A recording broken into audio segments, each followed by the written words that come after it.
Hey everyone, Mortgage Nerd here. So what exactly is going on with interest rates? I've had clients call me saying, oh, I thought rates were in the sixes since early March. Well, really since early February, right there, February 1st, we've been on this upward trend. So this trajectory from here all the way up. But April 1st is where it got bad because up here we kept hitting this ceiling, coming down, hitting a ceiling, coming down, hitting the ceiling, and finally broke through. April 10th was the bad day. Now we're kind of sideways. So hopefully this curls around and comes down. Same way we've seen so many times that it goes sideways for a while and then we get some relief, especially when you look at the stochastics. So you don't have to understand all of this, but whenever there's a sudden move, you see it shift. If it goes too far in one direction, it'll shift in the other direction. We've been far in one direction for a long time. Therefore, you expect at some point for it to break down, hopefully break down like this, some news that'll do that. And at least we can lock a bunch of people in here. And then even if rates come back up. So for us, every one of these blue bars, which is usually green for people that aren't colorblind, but I'm colorblind. So the blue bars is up and the yellow is down. Each of these bars or candles is 1 day. So since the beginning of April, rates have been steadily going up. So we're in the mid sevens for the most part whenever you're looking at someone's interest rates.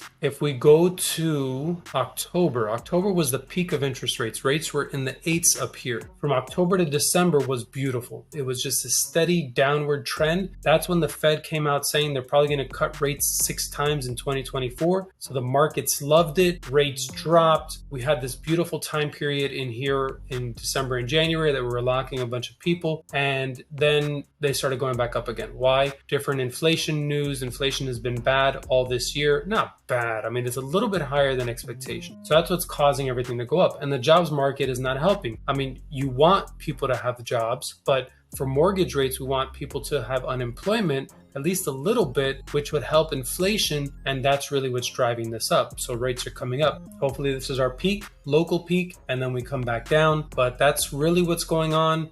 They might stay higher now for a while. We might not see this low range that we saw early in the year again for at least a few months. Let's see how things come out in May as far as the CPI, which is inflation, and anything else as far as news on inflation and things like that in May. Mortgage Nerd out.